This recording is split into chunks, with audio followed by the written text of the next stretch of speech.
परमेश्वर पिता का धन्यवाद हो आज के समय के लिए जो फिर से हमने प्राप्त किया है।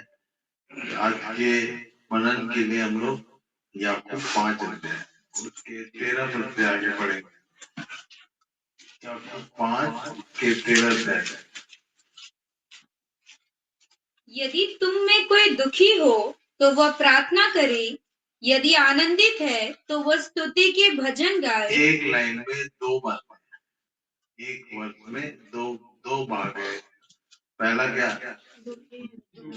यदि तुम्हें कोई, जब भी हमारे जीवन में जब कोई परेशानी आती है तो क्या करते हैं, प्रार्थना विषय देते हैं। मेरे लिए, मेरे परिवार के लिए, मेरे घर के लिए प्रार्थना किया जाए, ऐसा बोलते हैं। यहाँ क्या लिखा है, प्रार्थना करे, खुद करे, कराए, ऐसा लिखा है। यदि तुम्हें कोई दुखी हो तो प्रार्थना कराए, ऐसा लिखा है। प्रार्थना करे, प्रार्थना करना और कराना दोनों में फर्क होता है, ठीक है। कराने का मतलब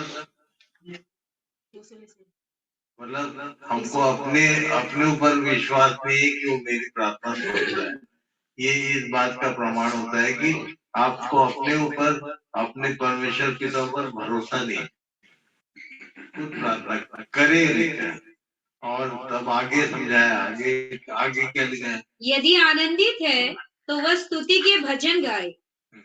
यदि तुम में कोई रोगी है तो कलीसिया के प्राचीनों को बुलाए और वे प्रभु के नाम से उस पर तेल मल कर उसके लिए प्रार्थना करे, और विश्वास की प्रार्थना के द्वारा रोगी बच जाएगा और प्रभु उसको उठाकर खड़ा करेगा। और यदि उसने पाप भी किए हो तो उनकी भी क्षमा हो जाएगी। इसके बाद आगे क्या लिखा, इसलिए तुम आपस में एक दूसरे के सामने अपने अपने पापों को मान लो और एक दूसरे के लिए प्रार्थना करो जिससे चंगे हो जाओ। धर्मी जन की प्रार्थना के प्रभाव से बहुत कुछ हो सकता है। एलिया भी तो हमारे समान दुख सुख भोगी मनुष्य था। ये एलिया के दुख और सुख के विषय में कितने लोग जानते हैं? एलिया को दुख क्या था और सुख क्या था? एलिया भी हमारे जैसे दुख सुख भोगी मनुष्य था। ये दुख और सुख एलिया के जीवन में क्या क्या था, किसी को मालूम है? किसी ने ध्यान किया? एलिया के जीवन में दुख की घड़ी क्या थी? किससे भाग रहा था? स्त्री ने कहा था लाओ रे पकड़ के उसको। कौन थी वो स्त्री? इजेबेल के डर से वो जाके गुफा में छिप गया था। ये उसका दुख का समय था। और सुख क्या था? एलिया ने प्रार्थना किया था और आग गिरा दिया था स्वर्ग से।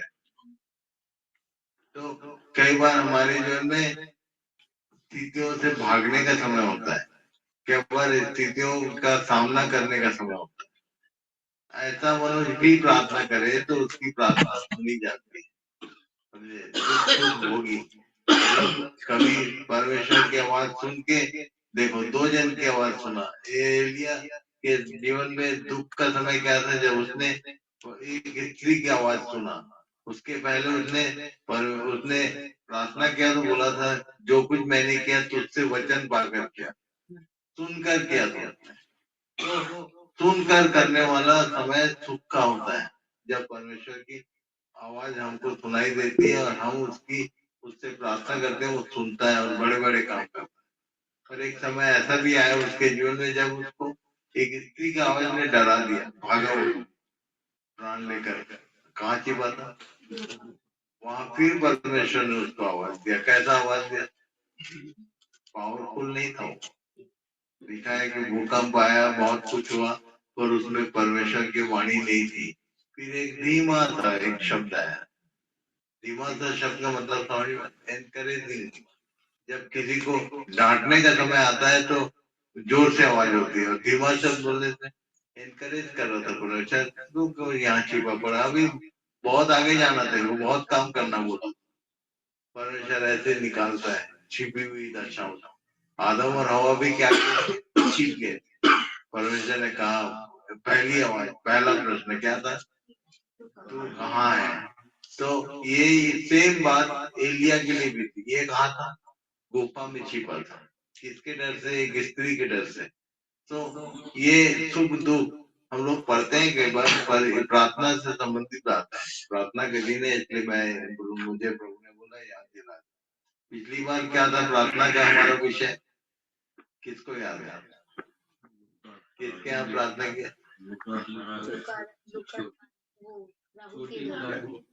राहुल के घर में क्या था? 3 दृष्टांत को नाक में दम करना और अपनी एग्जैक्ट डिमांड को खोल कर प्रभु के सामने रखना है। अंधे से पूछा तो उसने, बोल मैं तेरे लिए क्या करूं। तो हमको ये प्रार्थना से संबंधित विषयों को ध्यान करना। प्रार्थना का दिन का मतलब प्रार्थना के विषय में ध्यान देना, ठीक है। सबसे छोटी प्रार्थना किसने किया? आज भी बताऊंगा, होमवर्क रहेगा, खोजो आप लोग। सबसे छोटी प्रार्थना और सबसे लंबी प्रार्थना। सबसे लंबी प्रार्थना देखो, शायद याद आ जाए किसने? सबसे लंबी प्रार्थना सब बाइबल पढ़ने वाले दानियल सुलेमान में से कब? मंदिर की प्रतिष्ठा के समय। अभी एक मंदिर का प्रतिष्ठा हुआ। मंदिर की प्रतिष्ठा बाइबल सम्मत है, याद रखना। ये जो मोदी ने किया, ये वर्ड कहाँ से आ रहा है? It is coming from the Bible.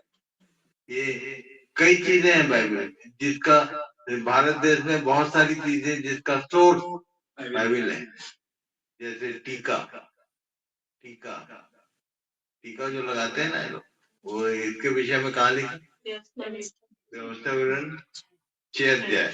वहां केवल टीका नहीं रहेगा, पढ़ो जरा 6 पद से पढ़िए, 6 का 6 अध्याय। और ये आज्ञाएं जो मैं आज तुझको सुनाता हूँ, वे तेरे मन में बनी रहे, और तू इन्हें अपने बाल बच्चों को समझाकर सिखाया करना, और घर में बैठ क्या के क्या बोला?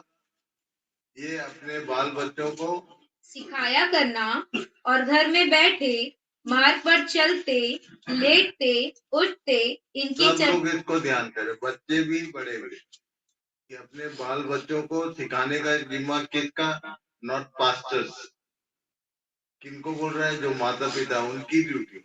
घर में बैठे क्या लिखा है? मार्ग पर चलते, लेटते, उठते इनकी चर्चा किया करना। किनके साथ? बाल बच्चों के साथ चर्चा किया करना। किसका? परमेश्वर की बातों का। और इन्हें अपने हाथ पर चिन्ह के रूप में बांधना। कौन बांधता है? ये लाइन कोई हटा सकता है? चिन्ह के रूप में हाथों में बांधने की प्रथा जो है, it is coming from the Bible. और कभी किसी को तुम डिनाई नहीं कर सकते। ये सारी बातें बाइबल से आ रही है। उसमें ये हिंदू लोग क्या करते मालूम? हाथ में क्या बांधते? एक धागा बांधते हैं, उसको रक्षाबंधन बोलते हैं। ये जो भाई बहन लोग बांधते हैं उसको राखी बोलते हैं, और जो मंदिरों में बांधा जाता उसको क्या बोलते? वो भी रक्षाबंधन ही है। मतलब उनका विश्वास है कि ये हमारी रक्षा करेगी। पर ये सारी चीजों को लोगों ने अपने ढंग से तोड़ मोड़ दिया। बाइबल में लिखा है ये काम कहाँ से शुरू हुआ? परमेश्वर ने अपनी प्रजा से कहा था किसको बांधना है। फिर से पढ़ना। और इन्हें अपने हाथ पर, इन्हें मतलब किसको? बच्चों, बाल बच्चों को समझा। इन्हें मतलब किसको? 6 पद से फिर से बोलो। और ये आज्ञाएं इनके विषय में बात हो रही। इन आज्ञाओं को सिखाना और अपने हाथों में बांधना। तुम्हारे माथे पर ये टीके का काम दे। टीका और ये सब चीज ये कहाँ से शुरू हो रहा है? बाइबल से। परमेश्वर ने कहा था। और क्या बोला? और इन्हें अपने हाथ पर चिन्ह के रूप में बांधना। ये इधर लिखा है, क्या लिखा? और इन्हें अपने अपने घर के चौखट की बाजुओं और अपने फाटकों पर लिखना। इधर लिखा है ना, कहाँ लिखना बोला? अपने घर के चौखट की घर। बाइबल किसको बोलते? घर। अभी आप दोपहर से हम लोग सुन रहे तो क्या घर के बारे में एक तो गाना सुना है, किराए का घर। पौलुस बोला डेरा सरी का घर। इसके चौखट में, ये दरवाजे की चौखट में नहीं बोल रहा है। घर मतलब तुम्हारे माथे में, तुम्हारे होठों पर ये तुम्हारा परमेश्वर का वचन लिखा जा रहना चाहिए, समझे। हम लोग लिखते किसमें? डायरी में, कागज में, इसलिए हट जाता है। अब लिखे हुए को याद करना है तो डायरी खोजना पड़ता, जब माथे में रहेगा तो काय को खोजना। इसलिए ये सब बातें यूं ही नहीं है, ये केवल इस्राएलियों के लिए नहीं था, परमेश्वर की प्रजा के लिए। पुराने नियम के समय में परमेश्वर की प्रजा ये थी, और नए नियम के साथ दिनों के परमेश्वर की प्रजा हम लोग। हम इस वचन को कौन हटा सकता है? फिर से पढ़ लो। और ये आज्ञाएं जो मैं आज तुझको सुनाता हूँ वे तेरे मन में बनी रहे। ये आज बोलने से एक गाना गाते ना, आज का दिन। ये आज बोलने से किसको आज बोलता है? कौन से दिन को आज का दिन? कई लोग बोलते संडे आज का दिन, कोई बोलता क्रिसमस आज का दिन, कोई बोलता ईस्टर आज का दिन। आज का दिन क्या है, इसके विषय में पूरा डिटेल में समझाया। कहाँ लिखा? इब्रानी 3 अध्याय। आज का दिन, आज का दिन किसको बोलते हैं?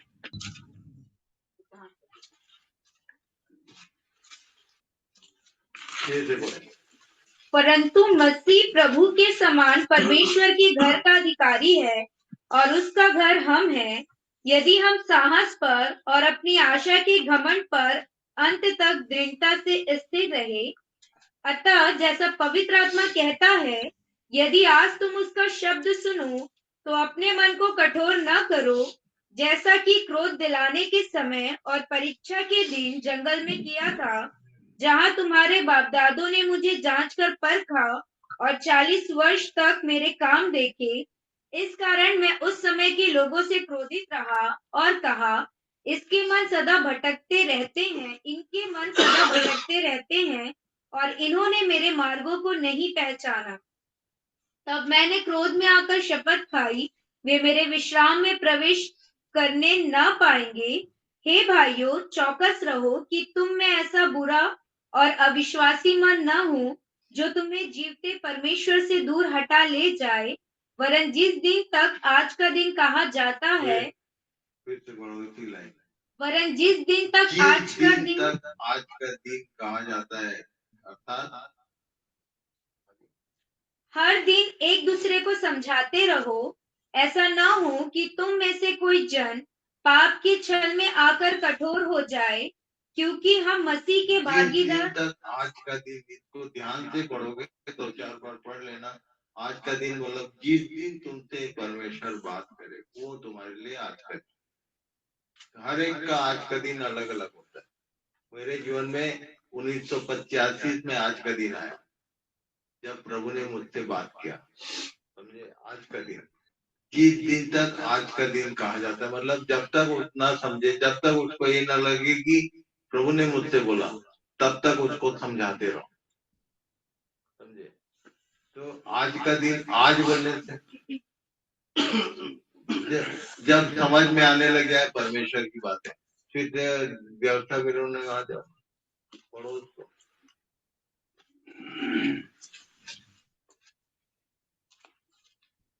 और ये आज्ञाएं जो मैं आज तुझको सुनाता हूँ। आज बोलने से वो दिन आज भी हो सकता है जब प्रभु बात करना शुरू करे। क्या लिखा है? और ये आज्ञाएं जो मैं आज तुझको सुनाता हूँ वे तेरे मन में बनी रहे, और तू इन्हें अपने बाल बच्चों को समझाकर सिखाया करना, और घर में बैठे, मार्ग पर चलते, लेटते, उठते इनकी चर्चा किया करना, और इन्हें अपने हाथ पर चिन्ह के रूप में बांधना, और ये तेरी आंखों के बीच टीके का काम दे, और इन्हें अपने अपने घर के चौखट की बाजुओं और अपने फाटकों पर लिखना। तो यहाँ भी लिखा है, अच्छा यहाँ कहीं कहीं कैलेंडर में छपा है, इधर वो क्या बोलते हैं बोर्ड में है, कई लोग दीवालों में लिखवाए रहते हैं। मेरे ख्याल से अपने आराधना भवन में लिखा हुआ है ना, उधर नहीं लिखने का, ये घर इस घर के चौखट में लिखो। वो देखने से याद आता है, इधर लिखा रहेगा तो हर पल याद है। ये बोल रहा था। ठीक है, लिखा करना, अपने हाथ में चिन्हानी के रूप में बांधना, और आंखों के बीच, और ये तेरी आंखों के बीच टीके का काम दे। मालूम है, मैंने कई बार जब हम नॉन क्रिश्चियन के बीच में काम करते हैं, एक बार बपतिस्मा हो रहा था साउथ इंडिया, वहाँ अपना कनिगिरी में, तो कनिगिरी में बपतिस्मा हो रहा था, और मैं ही दे रहा था बपतिस्मा, मैं और मेरे साथ है बाइक में देविया बालू के साथ में युवरत्न मोर भैया। तो मैंने कमर में हाथ रखा, तो कमर में हाथ रखते साथ आप लोगों को मालूम हो क्या मिला, क्या रहता है तेलुगु लोगों का बर्थ, वो जन्म से क्या रहता है, ताबीज रहता है। सब तेलुगु लोग जितने हैं सबके कमर में आपको ताबीज बना मिलेगा, बंधा। तो एक बार मैं किसी के ताबीज को खुलवा लिया, देखा उसके भीतर में क्या क्या रहता है, क्या रहता है वो पत्री का एक टुकड़ा रहता है, वो मतलब पेपर ही होता है, लिखित में कुछ मंत्र लिखा उसमें, उसको तो बांध के रखते हैं किनानी के रूप में। ये सब कहाँ से आया, ये इस लाइन से आया, यहाँ से चले आ रहे, किनानी के रूप में रस्ते में बांधना। कई लोग यहाँ बांधते हैं हाथ में, कई लोग कमर में बांधते हैं, कई लोग गले में लटका के रखते हैं, मुंह मंडल लोग यहाँ लटका के रखते हैं, सब यहाँ से चले आते। सबसे पहला परमेश्वर ने जो नियम दिया है इजराइलियों को दिया था कि तुम मेरे वचन को ऐसा बांध के रखना, ठीक है। तो बहुत सारी चीजें हैं जिसका सोर्स यहाँ से है, इसलिए कभी भी किसी को अनजाने में कुछ भी हम लोग बोलते हैं नहीं, किसका क्या कॉन्सेप्ट है, किसका क्या हमको आगे पीछे मालूम नहीं। हम अपने विषय में ध्यान रखें कि परमेश्वर का वचन हमसे क्या बोलता है। तो ये बोलता है कि अपने बाल बच्चों को ये जो मेरी आज्ञा है उसको सिखाया करना, उठते चलते मार्ग में चलते, उठते बैठते। अब समस्या ये है कि बच्चे तैयार नहीं सुनने को।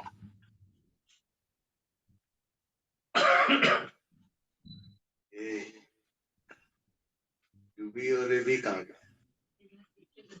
नीचे बैठे, नीचे क्यों भाई, ये सीट खाली क्यों है, जो भी इधर आओ। स्टूल है छोटा वाला, उसमें 3 जन एक साथ, 2 लोग अलग अलग बैठे। ये चेयर किसके लिए खाली, कैमरा के कैमरा के लिए, चलो ठीक है। पर सब बच्चों को ये बात मालूम होना चाहिए, माता पिता को ये कमांड है बाइबल, इसलिए उन लोग तुमको सिखाने का बोलने का प्रयास करते हैं, ठीक है। इसलिए सुनना चाहिए। मैंने बताया ना सवेरे से कि सुनते समय जब कोई परमेश्वर का वचन बोल रहा है तो चित लगाकर सुनना चाहिए, चित को दाएं बाएं। कई बार क्या होता है, इधर बैठ के हम सुनते तो हैं पर हमारा ध्यान कहाँ रहता है, खासकर बड़े लोग, बच्चों का ध्यान तो यहाँ रहता है, बड़ों का ध्यान, वैसे कल बताऊंगा मैं जवानों का ध्यान कहाँ कहाँ रहता है, समझे। और सब जवानों का रिकॉर्ड है मेरे पास, जो प्रभु ने मुझे बताया, सबका ध्यान कहाँ कहाँ किधर किधर है। कल शाम को बिल्कुल टाइम से आने का सबको, कल का क्लास, कल का अध्ययन, कल का क्वायर प्रैक्टिस, सब मेरा पार्ट है, ठीक है। सबको कवर कर दो, जितने जवान बच्चे जो नहीं आते हैं और क्वायर में कभी कभी आके, सबको बुलाओ, कल सबको आना पड़ेगा। और जो कल नहीं आया वो दोबारा स्टेज में सामने खड़ा नहीं होगा चर्च में, इसको याद रखना। कोई बीमार नहीं पड़ेगा, उठवा लेंगे हम गाड़ी भेज के, ठीक है। तो किडनैप करके बुला के फिर कल कुछ बताना है, मतलब बोलना है, मतलब बोलना है सबको, ठीक है। कोई लेट नहीं होगा, यहाँ समय से आना, ठीक है। तो आज प्रार्थना का दिन है तो प्रार्थना करेंगे, ज्यादा लंबा नहीं, केवल ये एक बात बताया मैंने, सुख दुख भोगी मनुष्य की प्रार्थना परमेश्वर सुनता है। और मतलब मौके ऐसे आते हैं, एलिया भी उतना बड़ा पावरफुल पावर मिनिस्टर कहना, वो छिप गया था एक जगह जाके, ठीक है, कोई किसी को नहीं मालूम था कहाँ है, परमेश्वर को मालूम कहाँ है। इसलिए हमारे जीवन में बहुत बार स्थितियां पॉजिटिव नेगेटिव जाते रहती है, पर प्रार्थना हमारी सुनता है, ठीक है, हमारा पूरा ध्यान रखता है कौन कहाँ छिपने का प्रयास कर रहा है, कौन कहाँ दाएं बाएं हो, सब चीज जानता है, ठीक है। तो प्रार्थना करेंगे आज के दिन, आज के लिए इतना ही पर्याप्त है कि यदि तुम में से कोई दुखी है तो क्या करे, कराए नहीं, ठीक है। मतलब दूसरों के लिए प्रार्थना करना अच्छा है, पर सबसे पहले उस व्यक्ति को याद दिलाओ कि तुमने प्रार्थना, कई बार खुद कोई नहीं करता, कई लोग ऐसा होते हैं खुद प्रार्थना करते नहीं, कभी बोलते हैं मेरे लिए प्रार्थना करो, इसलिए प्रार्थना का उत्तर नहीं मिलता, क्यों, वो खुद तो प्रार्थना कर रही है। इसलिए जब भी तुम प्रार्थना का विषय देते तो उस विषय में सबसे पहले खुद प्रार्थना करो, ठीक है। प्रार्थना के बारे में एक बात जो आज प्रभु ने मुझसे कहा, कल में हम लोग पिछली बार क्या देखे थे, नाक में दम कर, और प्रार्थना बोलने से, प्रार्थना का मतलब क्या होता है, कॉपी मत करो कभी। मैं देखता हूँ कई बार बहुत सारी बातों में हम कॉपी बनते हैं दूसरों के, जो लिखा है उससे हट के लोगों की कॉपी करने लगते, ठीक है। कल बताऊंगा आराधना में क्या होना चाहिए, गीत गाते समय हमारे प्रोनाउंसिएशन, हमारी बोली, हम बीच बीच में क्या बोलते हैं नहीं बोलते, इसके विषय में बाइबल क्या बोलती है। हम दूसरों को देख के copy, don't be a copy, तुम डुप्लीकेट मत करो, तुम ओरिजिनल रहो, ठीक है। इसलिए इस विषय कुछ बातें हैं जो मैं कल बताऊं, बड़े लोग भी आ सकते हैं, आना चाहिए, मतलब आप क्वायर में हो नहीं हो, पर आप यदि जानना चाहते हो कि आराधना कैसी होनी चाहिए तो आप जरूर आओ, सब बड़े लोगों को भी इनवाइट करो, नॉट ओनली क्वायर, समझे, सबको खबर करो कि सबको आना है कल की क्लास में, चर्च में, वहाँ आपने क्या नंबर 13 14 नंबर में पहुंचना है, ठीक है। तो बहुत सारी बात है जिसको हमको सीखना चाहिए, ठीक है, बाइबल की बातों को सीखने का अंत नहीं होता, ठीक है।